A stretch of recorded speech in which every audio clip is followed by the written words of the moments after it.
بسم اللہ الرحمن الرحیم والصلاة والسلام علی رسولہ الکریم وعلی آلہ واصحابہ اجمعین، اما بعد۔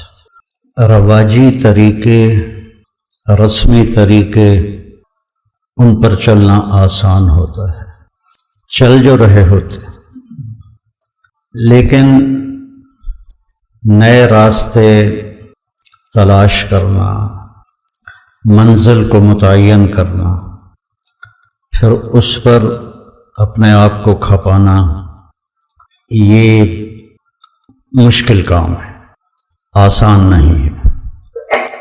انبیاء سب سے زیادہ مشکل میں ڈالے گئے کہ ما سمعنا بہذا فی آبائنا الاولین، یہ تم کیا بات کر رہے ہو؟ وہ ایک اور جگہ آتا ہے اذا متنا وکنا ترابا وعظاما ائنا لمبعوثون او آباؤنا الاولون۔ یہ اگر آپ انبیاء کی تاریخ قرآن پاک سے دیکھیں تو ہر قوم یہی بات نبیوں سے کرتی رہی، اور دوسری کیونکہ انبیاء کے ماننے والے کمزور لوگ پہلے ہوتے ہیں، تو ما نراک اتبعک الا الذین هم اراذلنا بادی الرأی وما نرى لنا علیکم من فضل بل نظنکم کاذبین۔ یہ کیا کمی کمین تمہارے ساتھ ہیں، تو تیرے پیچھے چل کے ہمیں کیا ملے گا؟ جب عدی بن حاتم رضی اللہ تعالی عنہ اپنی بہن کی دعوت دینے پر مدینے پہنچے تو آپ کو دیکھا ایک گلی میں ایک عورت نے آپ کا ہاتھ پکڑا ہوا تھا اور آپ سے باتیں کر رہی تھی، تو کہنے لگے یہ تو میرے دل میں آ گیا کہ یہ بادشاہ نہیں ہے، بادشاہ ہوتا تو یہ اس طرح گلی میں ایک عورت اس کا ہاتھ پکڑ کے نہ کھڑی ہوتی۔ آپ سے ملا، آپ اس کو لے کر آئے اور اپنا سرہانہ پیش کیا، اس کو سرانے پہ بٹھایا، خود نیچے بیٹھے۔ کہنے کہ پھر یہ دوسری بات میرے ذہن میں آئی کہ یہ بادشاہ نہیں ہے، بادشاہ ہوتا تو نیچے نہ بیٹھتا۔ تو آپ نے دعوت دی تو انہوں نے کہا انی علی دین، میں بھی ایک دین والا ہوں۔ تو آپ نے فرمایا لعلک یمنعک من الدخول فیہ انک تراہ اتبعہ ضعفۃ من الناس ومن لا قدرۃ لہم وقد رمتہم العرب۔ سمجھ گئے نا؟ یہ پتہ نہیں کتنے سالوں کے بعد میں یہ حدیث میرے ذہن میں آئی ہے، تو عربی ٹھیک پڑھی ہے میں نے اس کی؟ اچھا، تو وہ خاموش ہو گئے۔ پھر فرمایا لعلک یمنعک من الدخول فیہ ما ترى من قلة عددهم وکثرت عدوهم ولعلک یمنعک من الدخول فیہ انک ترى ان السلطان فی غیرهم۔ تو عدی کہنے لگے میں تو ہل گیا کہ یہی باتیں میرے اندر تھی، کیونکہ اس نے کسریٰ اور قیصر کے جاہ و جلال دیکھے تھے، اور کسریٰ بھی خسرو پرویز جس جیسے بادشاہ دنیا میں بہت کم آئے۔ تو پھر آپ نے فرمایا کہ عدی واللہ، پہلے کہنے لگے ارأیت الحیرہ، کہنے لگے دیکھا تو نہیں سنا ہے، فرمانے لگے تخرج الضعینۃ منہا فی حلیہا وحللہا وتطوف بیت اللہ وحدہا ولا تخاف علی نفسہا احد۔ تو عدی کہنے لگے میں نے قلت فی نفسی فأین دعار بنی طی الذین سعروا البلاد، میرے قبیلے کے بدماشوں سے کیسے بچے گی وہ جنہوں نے پورے عرب میں آگ لگا رکھی ہے؟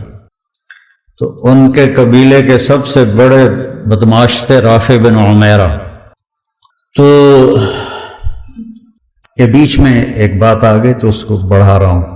جب یرموک کے میدان میں خالد بن ولید رضی اللہ تعالیٰ عنہ نے فرمایا کہ باہان جو ان کا امیر تھا رومی فوج کا، اس نے کہا کہ 9 دن یہ جنگ چلتی رہی تھی، 9ویں دن فیصلہ ہوا تھا کہ آج ایسا کرو تم عرب نکلو، غساسنہ اور تغلب یہ 2 قبیلے عرب میں محروم رہے اسلام سے، بنو تغلب اور بنو غسان، تو تم ان کے مقابلے میں جاؤ، لوہا لوہے کو کاٹے۔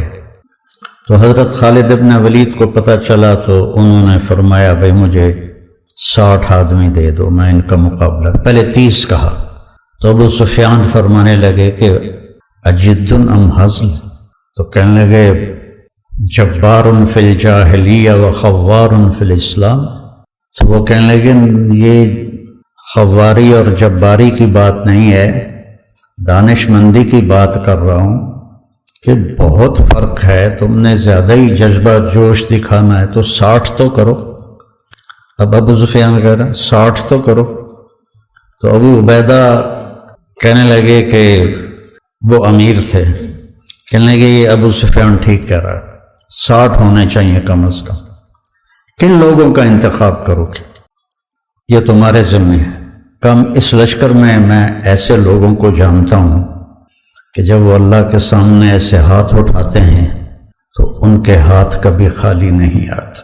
تو انہوں نے فرمایا پھر چن لو، تو انہوں نے سب سے جو پہلا نام لیا وہ تھا عین فضل بن العباس، اور دوسرا نام لیا عین عمرو التمیمی، اور تیسرا نام لیا عین رافع بن عمیرہ الطائی، جو بنو طے کا سب سے بڑا بدماش تھا۔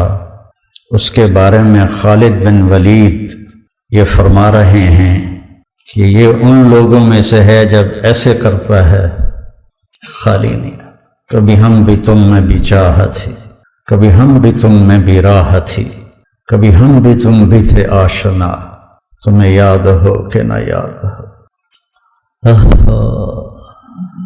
یا ابن آدم منی لک محب، یا ابن آدم، یا ایھا الذین آمنوا نہیں، یا ابن آدم انی لک محب فبحقی علیک کن لی محب۔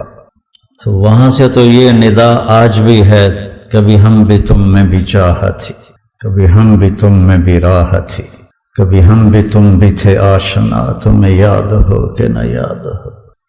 وہ پھر باتیں ادھر ادھر ہو رہی ہیں۔ پہلا لشکر جو شام میں داخل ہوا وہ عمرو بن عاص کا تھا رضی اللہ عنہ، 8000 کا دستہ تھا ان کا، تو انہیں پتہ نہیں تھا اور روم تیاری کر کے بیٹھے تھے۔ وہ 1 لاکھ کا لشکر جرجیس ان کا سردار تھا، انہوں نے دفعتاً حملہ کیا اور 1 لاکھ اور 8000، تو انہوں نے ان کو چاروں طرف سے گھیر لیا۔ تو واصلہ بن اسقع رضی اللہ تعالیٰ عنہ یہ اصحاب صفہ میں سے تھے پہلے، وہ کہتے ہیں کہ ہمیں رجز بھول گئے۔ عرب لڑائی میں جو شعر پڑھتے تھے انہیں رجز کہتے تھے، لیکن ہمیں رجز بھول گئے اور ہم نے سمجھا ہا ہن المحشر الیوم، آج یہیں ہماری قبریں بنیں گی، اور ما کان قولنا الا ان یا رب محمد انصر امت محمد، ہم سب کی زبانوں پر ایک بول تھا، یا رب محمد انصر امت محمد۔ وہ بیت اللہ کی 40 منٹ کی دعائیں نہیں تھیں، وہ 30 لاکھ کے مجمع کی آہ و بکا نہیں تھی، ایک لفظ یا رب محمد انصر امت محمد۔ عبداللہ بن عمر بھی اس لشکر میں تھے، فرماتے ہیں کہ جب زوال ہوا اور سورج ڈھلا تو میری نظر پڑی آسمان پر، تو ان فرجت فی السماء فرجۃ، میں نے دیکھا آسمان پھٹ گیا، وخرجت منہا خیول الشہب، اور شہابی رنگ کے گھوڑے جن کے اوپر سوار اور ان کے سفید عمامے، وَيَقُودُهُمْ فارس، اور ان کے آگے ایک سوار، سب کے ہاتھوں میں نیزے، اور وہ کہہ رہا تھا ابشروا یا امت محمد فقد اتاکم اللہ بالنصر۔ غزہ کے لیے کتنی دعائیں ہو رہی ہیں، وہ کتنے معصوم بچے ذبح ہو گئے، کتنے بوڑھے جو شہید ہو گئے وہ تو مزے میں چلے گئے، لیکن جو زخمی ہو گئے، معذور ہو گئے، ماں باپ مر گئے، خیموں میں پڑے۔ ابشروا یا امت محمد فقد اتاکم اللہ بالنصر، اے امت محمد تمہیں بشارت، تمہارا رب تمہاری مدد کے لیے آ گیا۔ یہ جو میں کہتا ہوں نا دعا میں یا اللہ آ جا، یہ میرے ذہن میں ایسے ہی واقعات گھومتے ہیں، تو پھر میں کہتا ہوں شاید میرے پکارنے پر بھی آ جائے گا، اس کے بغیر تو کام نہیں چلے۔ تو فرماتے ہیں وہ ایسے آئے اور ہمارے سروں پر آ کے غائب ہو گئے، اور تھوڑی دیر کے بعد پورے روم کا لشکر پیٹ پھیر کے بھاگ رہا تھا، اور حضرت عمرو بن عاص نے اعلان کیا کہ کوئی پیچھا نہ کرے، کہ ہم بہت تھوڑے ہیں، کوئی پیچھا نہ کرے۔ تھے ہمیں یہ کہ تیرے مار کا آ رہا ہوں، خشکیوں میں کبھی لڑتے کبھی دریاؤں میں، دی اذانیں کبھی یورپ کے کلیساؤں میں، کبھی افریقہ کے تپتے ہوئے صحراؤں میں، شان آنکھوں میں نجچتی تھی جہانداروں کی، کلمہ پڑھتے تھے ہم چھاؤں میں تلواروں کی، تجھ سے سرکش ہوا کوئی تو بگڑ جاتے تھے، تیغ کیا چیز ہم توپ سے لڑ جاتے تھے، نقش توحید کا ہر دل پہ بٹھایا ہم نے، زیر خنجر بھی یہ پیغام سنایا ہم، دشت و دشت ہیں دریا بھی نہ چھوڑے ہم نے، بحر ظلمات میں دوڑا دیے گھوڑے ہم۔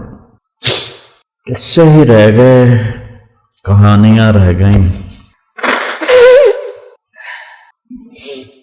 تو بتا رہا ہوں کہ وہ دو عار کیسا بنا۔ ایک واقعہ اور یاد آ گئے، جب یرموک میں سارے کٹھے ہو گئے روم، تو حضرت خالد اور ایاز بن غنم یہ عراق میں لڑ رہے تھے، دو لشکر۔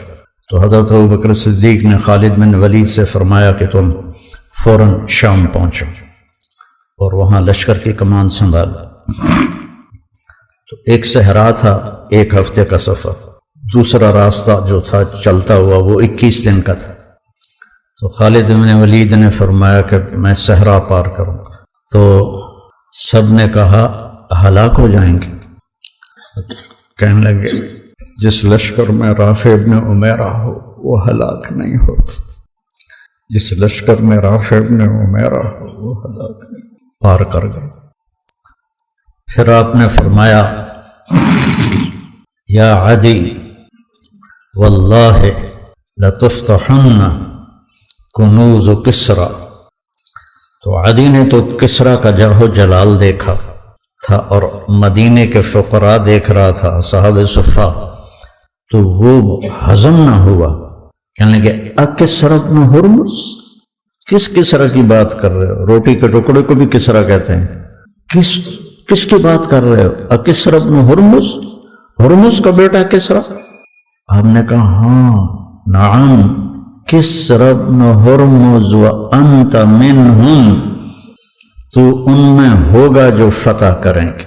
حضرت عمر کے زمانے میں جب کسرى ابیض کا گھیرا کیا تو عدی بن حاتم نے کہا اللہ اکبر صدق اللہ ورسولہ۔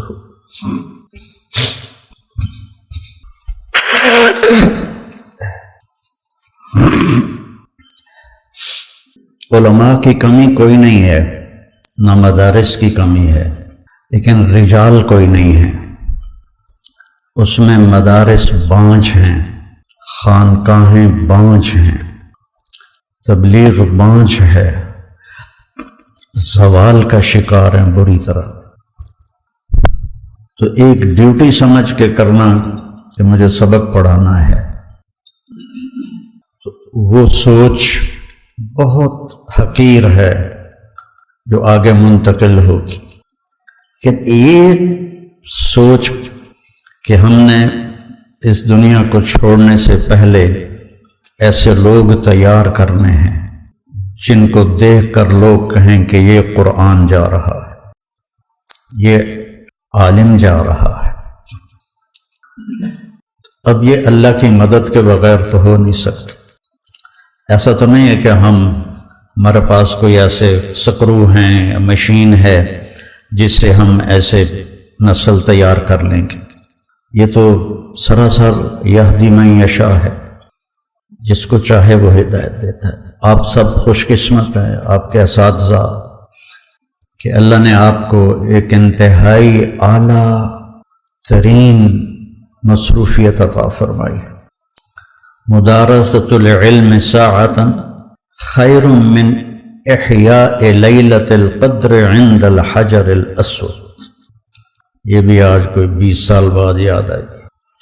مدارسۃ العلم ساعۃ، ابو ہریرہ کی روایت، خیر من احیاء لیلۃ القدر عند الحجر الاسود.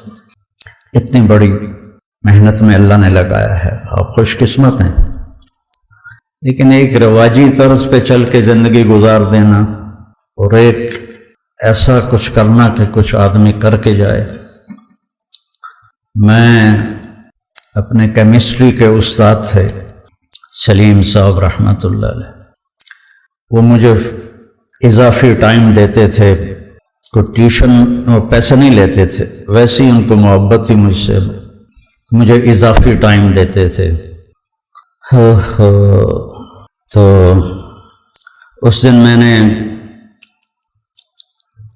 ہلکے سبز رنگ کی پتلون پہنی ہوئی تھی اور اوپر جو شرٹ تھی میری وہ بھی ہلکے سبز رنگ کی تھی، اس پر نقش و نگار تھے. اور یہ بھورے رنگ کی میرے ہاتھ میں تھی ڈائری لکھنے، نوٹس لکھنے کے. تو چونکہ مجھے پڑھنے کا شوق نہیں تھا تو وہ ماں باپ بھی پیچھے لگے ہوئے تھے، ان کا تعلق تھا والدین سے، تو لہذا وہ بھی تو غالباً وہ مجھے ترغیب دے رہے تھے کہ پڑھیا کر، ڈاکٹر بن. تو میں اٹھ رہا تھا، تو اٹھتے اٹھتے میں وہاں تک پہنچا جہاں یہ کیمرہ ہے. تو میں نے پیچھے مڑ کے کہا، استاد جی، سر، ان کو سر کہتے تھے، سر دنیا میں ایک دفعہ آئے ہیں، کوئی ایسا کام کر کے جائیں کہ دنیا یاد رکھے. مطلب ڈاکٹر تو بہت پھر رہے ہیں.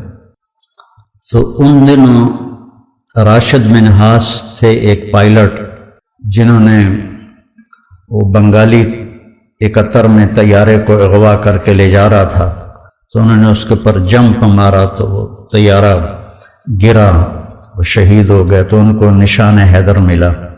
21-22 سال ان کی عمر تھی. تو وہ پنجابی میں کہنے لگے، اوے راشد منہاس کوئی کوئی ہوندا ہے. یہ ان کا لہجہ تھا، اوے راشد منہاس کوئی کوئی ہوندا ہے. تو میں ایک دم مایوسی میں چلا گیا. میں نے تو ٹھیک کہہ رہے ہیں، میرا تو کام گانے سننا، فلمیں دیکھنا، فضولیات لا یعنی، تو راشد منہاس تو کوئی کوئی ہوتا ہے. تو اللہ تعالیٰ نے پتہ نہیں کسی کی دعا لگی یا اللہ نے اپنا فضل فرمایا، اسی کا فضل ہے. اللہ تعالیٰ نے ایسا میرے ساتھ نظام چلایا کہ میں قیامت تک بھی سجدے میں پڑا رہوں تو اس کا حق ادا نہیں ہو سکتا.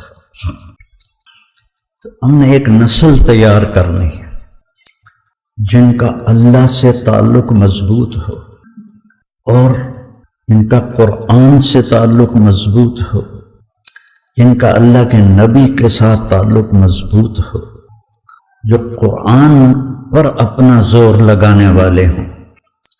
بلاد ہند میں قرآن پر بہت زیادتی ہوئی، صرف فقہ. قرآن تبرکاً ہوتا ہے، حدیث بھی تحنیف کے لیے ہوتی ہے، وہ بھی تبرکاً ہوتی ہے. وہ لوگ وہ نوجوان جو اللہ کے سامنے کھڑے ہوں تو اللہ بھی کہے خدا بندے سے خود پوچھے بتا تیری رضا کیا ہے، میرا بندہ بول کیا چاہتا ہے۔ لوگوں کو ہدایت کے نشان بنا کے چھوڑے۔ مولوی بنانا کیا مشکل، تم سارے مولوی بیٹھے، ہم سارے مولوی بیٹھے، لیکن کوئی نسل تیار کرنا، اس کے لیے فالتو کام کرنا پڑتا ہے۔ جو گاما پہلوان تھا غلام محمد، اس کا قد تھا 5 فٹ 8 انچ، اور 6.25 فٹ کے پہلوانوں کو اٹھا کے ایسے پھینکتا تھا جیسے کوئی تنکا اٹھا کے پھینک دیا۔ 400 کشتیاں لڑیں، ایک میں شکست نہیں کھائی، 400 کشتیوں میں ایک میں 5000 وہ ڈنڈ نکالتا تھا، اور 5000 وہ بیٹھ کے نکالتا تھا، اور 3000 ڈنڈ نکالتا تھا کمر پہ وزن رکھ کے۔ تو رستم زمان بننے کے لیے صرف ڈنڈ کافی نہیں ہوتے، صرف بیٹھ کے کافی نہیں ہوتی۔ 7 کلو بادام روزانہ کھاتا تھا، 5 مرغیاں روزانہ کھاتا تھا، 10 سیر دودھ روزانہ پیتا تھا، اور تہجد کا پابند تھا، نمازوں کا پابند تھا۔ امرتسر کا تھا، تقسیم کے بعد لاہور آ گیا۔ ایک یعنی اس کی برداشت کیسی تھی، ایک سبزی والے سے سبزی لینے لگا تو وہ اس کوئی بھاؤ تاؤ میں کمی بیشی کی بات ہوئی تو اس نے وہ ہوتا ہے نا وہ جو تولنے کے لیے جو باٹ رکھے ہوتے ہیں، اس نے اٹھا کے گاؤں میں گھمارا، اس کے یہاں لگا، خون نکل آیا، تو اس نے پگڑی کھول کے وہ اس کو بل دے کے نا بند کر دیا اور چل پڑا۔ تو لوگوں نے کہا پروان جی رستم زمان اے ماڑا جا بندہ، تجھے پھوک مارو تو اڑ جائے۔ تو کہنے لگے یہ رستم زمانی جو ہے نا یہ برداشت سے سیکھی ہے، ایسے نہیں سیکھی، یہ برداشت سے سیکھی، اور مجھے نہیں بلکہ پورے ماحول میں یہ بات ہے کہ مولوی غصے والے ہوتے ہیں، مدرسے کے طلبہ برداشت سے عاری ہوتے ہیں اور اخلاق سے عاری ہوتے ہیں۔ حالانکہ میں قسم اٹھاؤں کہ انڈیا، پاکستان اور خاص طور پر بنگلہ دیش کے جو طلبہ ہیں، جتنی قربانی وہ دیتے ہیں پوری دنیا میں کوئی نہیں دیتے، لیکن ان کو کوئی لے کر چلنے والا ہو اور انہیں بتانے والا ہو تو یہ بہت بڑا ذخیرہ ہے۔ حنفیت کا تعصب اور باقی جو اہل فرق ہیں ان کی نفرت، تو عجیب و غریب سی شخصیت بن کے باہر نکلتے۔ ہم نے انہیں مومن بنانا ہے، مسلم بنانا ہے، موحد بنانا ہے، مصدق بما جاءت بہ الرسل بنانا ہے۔ ہاں ہماری ترجیحات میں ابو حنیفہ ہیں رحمہ اللہ تعالی، اس کی جو تعبیر اہل دیوبند نے کی ہے اس کو ہم زیادہ صحیح سمجھتے ہیں، لیکن باقیوں کے لیے نفرت پالنا، باقیوں کے لیے بغض پالنا، باقیوں کے لیے حقارت پالنا، تو پھر ہم نے کچھ بھی نہیں سیکھا۔ اور پھر اللہ نے ہمیں دعوت کی نسبت دی ہے۔ داعی تو کام ہی ہے کہ حقیر سے حقیر کو سینے سے لگانا، بڑے سے بڑے مجرم کو سینے سے لگانا۔ قولا لہ قولا لینا لعلہ یتذکر او یخشی، کیا بات اللہ کر رہا ہے کلیم جیسی ہستی سے، جس کے سامنے والے کے بارے میں اللہ کو پتہ ہے ایمان نہیں لائے گا۔ قولا لہ قولا لینا فبما رحمت من اللہ لنت لهم ولو كنت فظا، زبان کی شدت، غلیظ القلب، مزاج کی شدت، کس کی؟ رحمت للعالمین، کس کی؟ سراجا منیرا، کس کی؟ شاہد مبشر نذیر داعی اللہ، سراجا منیرا، مزمل مدثر طٰہٰ یاسین حاشر ماہی عاقف فاتح ابو القاسم لیکون للناس نذیرا، تبارک الذی نزل الفرقان علی عبدہ لیکون للعالمین نذیرا۔ اگر میرے محبوب آپ کے اندر یہ دو باتیں ہوتی یہ تیز و شدت مزاج میں سخت لن فضوا، کون؟ ابو بکر، کون؟ عمر، کون؟ عثمان، کون؟ علی، طلحہ، زبیر، سعد، سعید، انصار، مہاجرین۔ اور انفزاز ہوتا ہے بھگدڑ مچ جانا۔ لن فضوا، تھوڑا سا یہاں یہ مسجد ہل جائے تو ہم یہاں سے کیسے بھاگیں گے؟ ترتیب سے نہیں، اندھا دھند بھاگیں گے، اس کو انفزاز کہتے ہیں۔ لن فضوا من حولک۔ تو میرے عزیزو، ایک نسل اللہ سے مانگو، ہم جائیں تو ایک نسل چھوڑ کے جائیں۔ ابو بکر سارے نہیں بن سکے، عمر سارے نہیں بن سکے، زیادہ کرنا پڑتا ہے، پھر جا کر اللہ ایسے مقام عطا فرماتا ہے۔ فتوحات ہو گئیں، کیسر و کسرا ٹوٹ گئے، خزانے آئے۔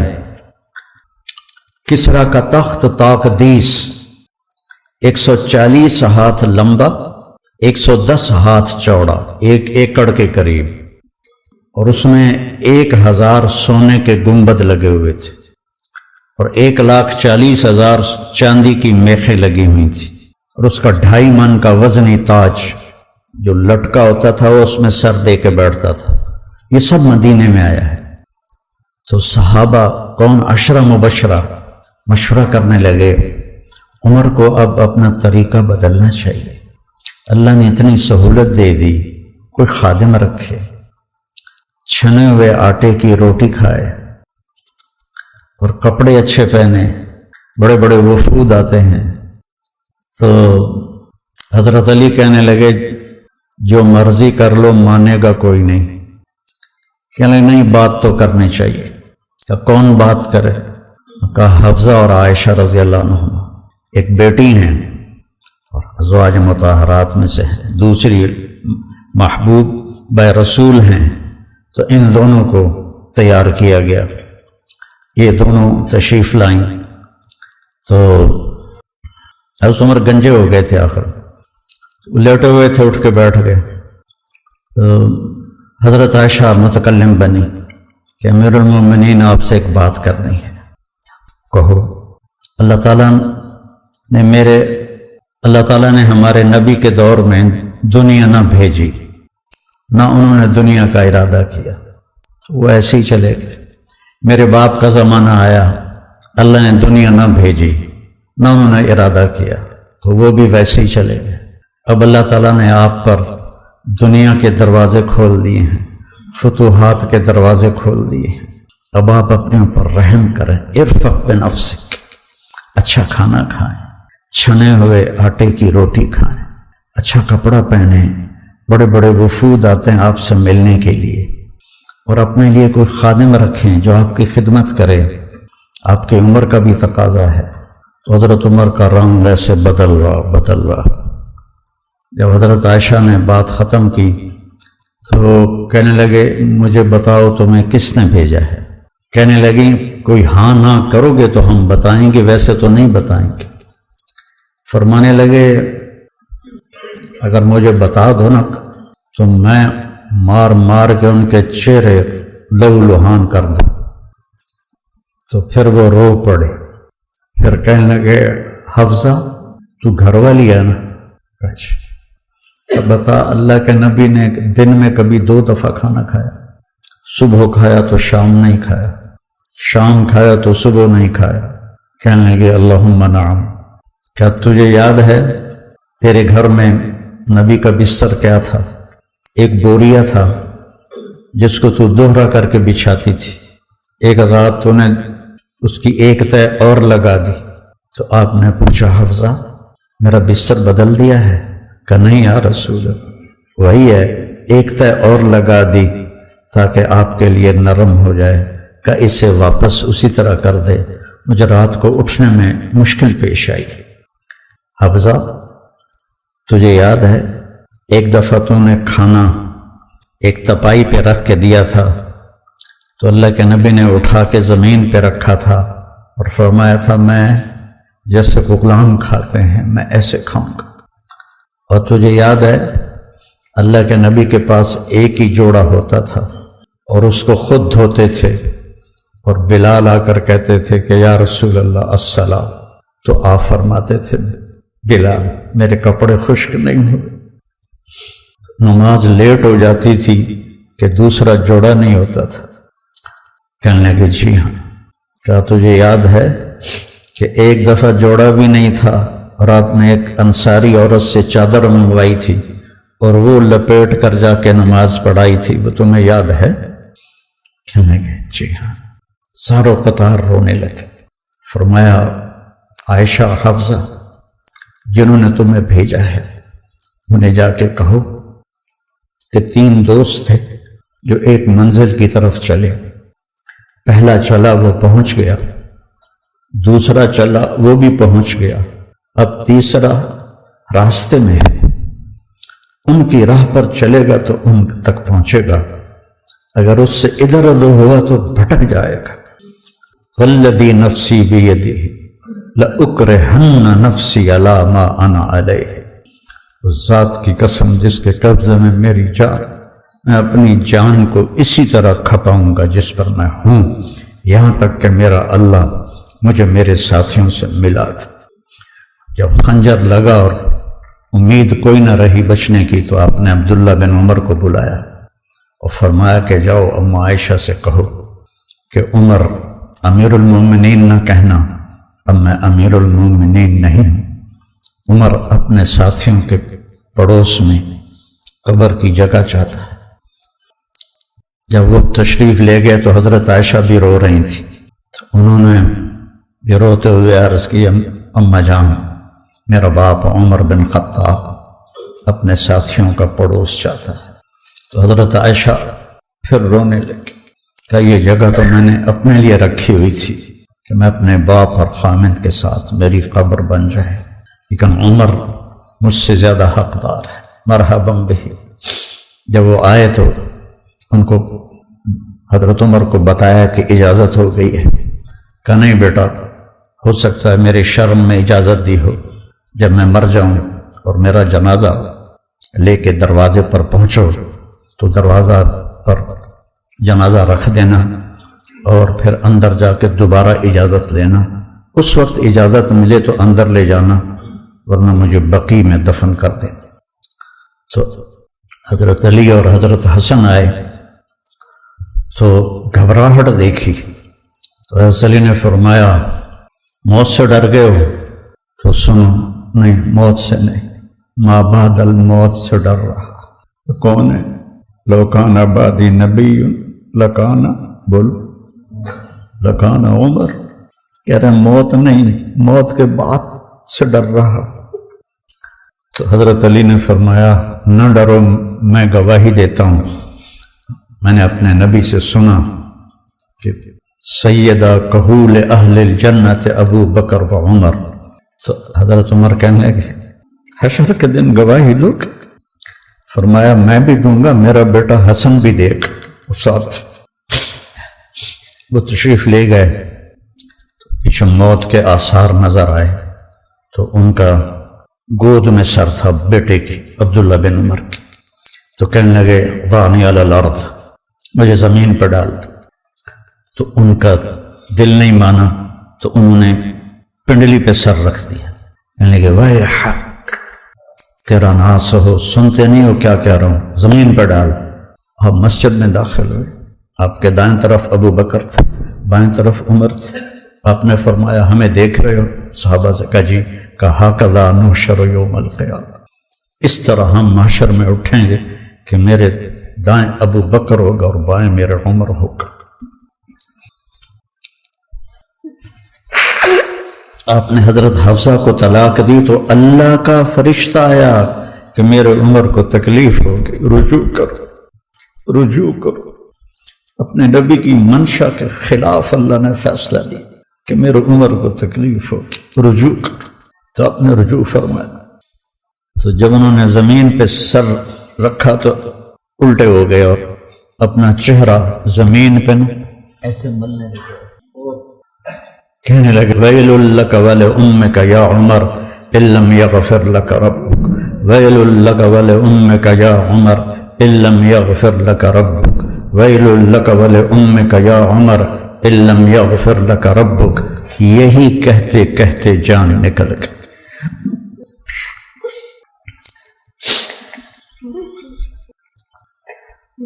تو برٹن رسل نے کہا، جو ایک دہریہ تھا، انگریز مفکر، اگر ایک عمر اور ہوتا تو پوری دنیا میں اسلام پھیل جاتا، اور سارے صحابہ مرید تھے اور یہ مراد تھے۔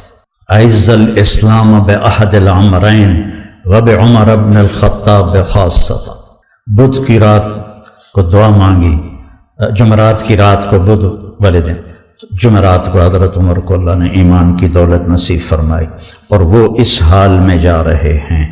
حضرت صہیب نے جنازہ پڑھایا، در و دیوار مدینے کے رو رہے تھے، صرف مرد عورت نہیں، بچے بھی، اور جنازے کو حضرت عائشہ کے دروازے کے سامنے رکھا گیا۔ حضرت عبداللہ نے دروازہ کھٹکھٹایا اور کہا، اماں جان، میرا باپ عمر اندر آنے کی اجازت چاہتا۔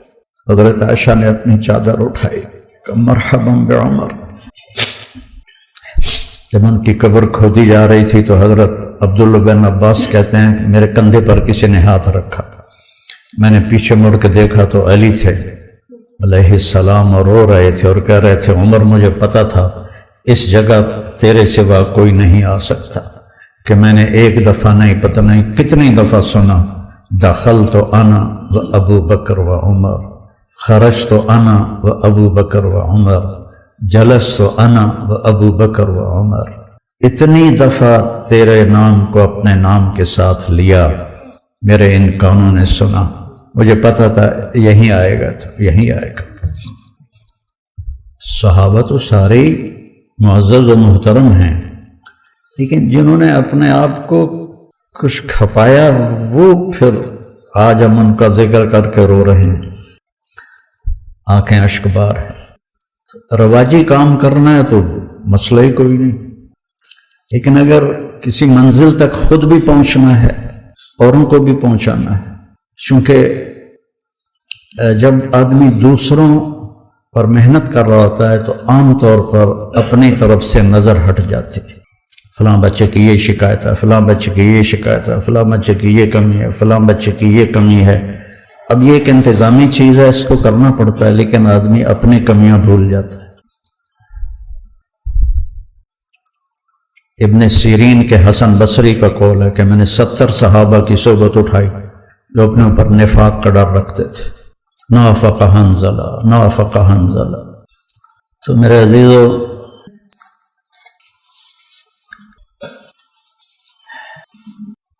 مجھے سمجھ میں نہیں آ رہا کہ میں کس طرح وہ بات آپ کے سامنے پیش کروں جو میں کہنا چاہتا ہوں۔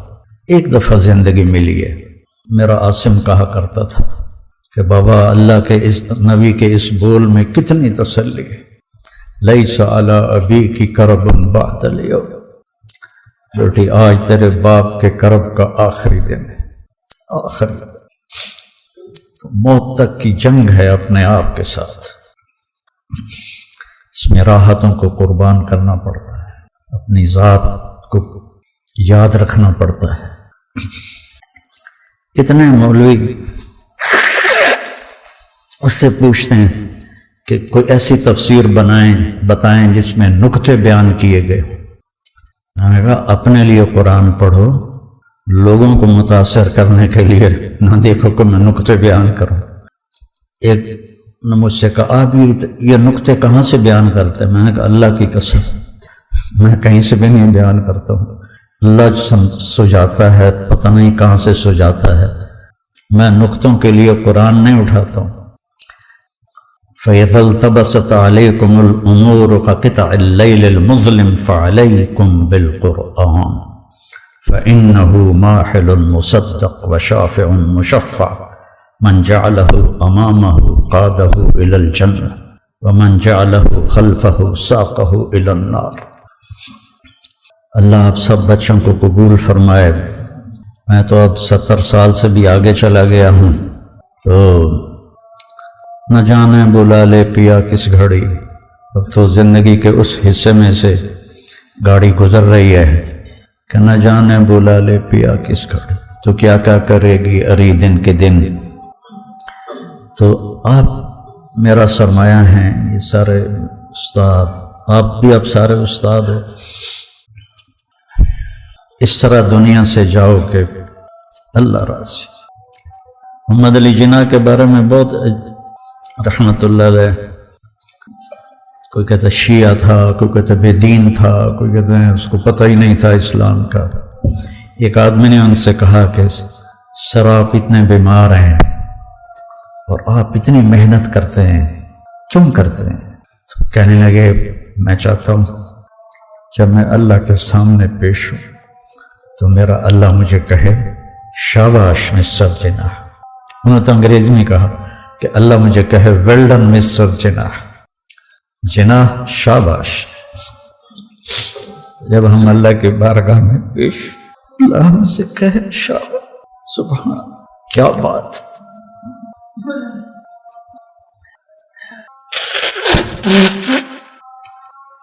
آپ لوگوں نے کوئی بات کرنی ہے تو کر لیں، کوئی آپ میں سے کسی نے کوئی بات پوچھنی ہو۔ مجھے مولوی زبیر صاحب نے بتایا کہ ماشاءاللہ عربی تکلم میں کافی بہتری آئی ہے، تو بہت خوشی ہوئی، اور رئیس آباد والی شاخ وہ اول آئی ہے، اس پہ اور خوشی ہوئی کہ چلو ہمارا مفت کی بلے بلے ہو گئی، حالانکہ میں تو کوئی ٹائم ہی نہیں دیتا ہوں۔ بہت خوشی ہوئی۔ وفی ذلک فلیتنافس المتنافسون۔ وہ جو ابو مسلم خولانی رحمہ اللہ کہتے تھے نا کہ صحابہ کو ہم دکھا دیں گے کہ پیچھے مرد چھوڑ کے آئے، پورا مقابلہ کریں گے ان کا۔ عاصم بھی کہا کرتا تھا آج ہم نہیں وہ بن سکتے جو صحابہ بنے، کہ اللہ ہمارا نہیں ہے۔ وہ بڑی عجیب و غریب باتیں کیا کرتا تھا، اللہ اس کے درجے بلند کرے، آمین۔ ہاں واقعی ٹھیک ہے، اب سارے اولیاء کرام بیٹھے ہیں، آپ کر لیں۔ ایک کوئی بزرگ تھے، ان کے قرض دار آ گئے قرضہ لینے، تو ایک آیا اس کو بھی بٹھا لیا، دوسرا آیا اس کو بھی بٹھا لیا، وہ جھگڑا کر رہے، آپ ہر دفعہ ٹال دیتے۔ اتنے میں ایک بچہ گزرا مٹھائی بیچنے والا، اس کو بلایا اور کہا ان کو یہ سب مٹھائی کھلاؤ۔ اس نے کھلا دی، کھلانے کے بعد پیسے مانگے، تو کہنے کہ پیسے ہوتے تو یہ کیوں بیٹھے ہوتے؟ تو وہ رونے لگا کہ میرا تو ابا مجھے مارے گا، وہ روئی جائے۔ اتنے میں ایک شخص آیا اور اس نے ہدیہ دیا، وہ اتنا تھا کہ سب کا قرضہ اتر گیا۔ تو کہنے لگے اصل میں تم میں رونے والا کوئی نہیں تھا، یہ ایک رونے والا آیا، اس کی برکت سے تم سب کا کام بن گیا۔ تو حجاج بن یوسف طواف کر رہا تھا، ایک نابینا بیٹھا تھا، یا اللہ مجھے آنکھیں دے دے۔ تو حجاج نے سنا طواف کے چکروں میں، کہہ رہا یا اللہ آنکھیں دے دے۔ تو اس نے آخری چکر میں اس کے پاس کھڑا ہو گیا، کہ صبح تک تجھے آنکھیں نہ ملی اللہ سے، میں تیرا سر اڑا دوں گا۔ اب سب کو پتہ تھا حجاج کے لیے انسان کو مارنا مکھی مارنا ہے۔ اب اس کی دعاؤں کا رخ ہی بدل گیا، اس کی دھاڑ ساری رات، یا اللہ میں تو مارا جاؤں گا، یہ مجھے قتل کر دے گا، مہربانی فرما مہربانی فرما۔ فجر کی نماز میں حجاج آیا تو اس کی آنکھیں سلامت۔ تو یہ کیا آپ دکھا رہے ہیں؟ ماشاءاللہ، کیا دینا ہے ان کو؟ ہے بھی صحیح کہ کوئی نہیں؟ ہاں آ جائیں رئیس آباد کے سارے آ جائیں، آ جاؤ نا بھائی، باقی بھی آ جاؤ، نظر تو آؤ نا کیمرے میں۔ ماشاءاللہ الحمدللہ۔ ایک بات یاد آئی، یہ رئیس آباد کا جو گاؤں ہے، میں تو اس پیدا ہوا ہوں، تو ہمارے حافظ تھے محمد بخش صاحب رحمۃ اللہ علیہ، جمعے کے دن وہ کھڑے تھے مسجد میں تھے، تو کوئی آیا ہی کوئی نہیں، تو وہ دروازے پر جا کے کھڑے ہو گئے کہ کوئی گزرے گا گاؤں والا تو اس کو بلا کے میں جمعہ پڑھ لوں گا۔ دیہاتوں میں تو سارے شافی ہیں الحمدللہ، کوئی بھی حنفی نہیں ہے، سب جمعہ پڑھتے ہیں۔ اس سے پتہ چلتا ہے کہ یہ احناف کا بہت کمزور مسئلہ ہے۔ تو کھڑے کھڑے کھڑے میرے جو تایا رحمت اللہ علیہ تھے، لگتا ہے وہ موسیقی کے نا دیوانے تھے، اور انہوں نے ہارمونیم بھی سیکھا، طبلہ بھی سیکھا، ستار بھی سیکھا۔ ایک مراسی رکھا ہوا تھا، اور ہمارے دادا سے چھپ کر ہمارا باغ تھا، اس میں ایک کمرہ تھا، وہاں جا کے وہ اس سے سیکھتے تھے۔ لگتا ہے یہ ذوق میرے اندر تایا کی طرف سے آیا، جو کالج میں ادھر ہی پھرتا رہا، تو وہ گزرا جو ان کو سکھاتا تھا۔ تو حافظ صاحب نے کہا رمضان آ جی وہ آنے آ جمعہ پڑھ لیا۔ وہ کہتا ہے حافظ جی تین ہور کوئی نہیں لگتا اس کام واسطے۔ یہ رئیسہ بات تھا، اور آج یہ سن رہے ہیں، بہت خوشی کی بات ہے۔ بڑے اللہ کا لاکھ لاکھ شکر ہے، الحمدللہ، ماشاء اللہ ماشاء اللہ، اللہم لک الحمد ولک الشکر۔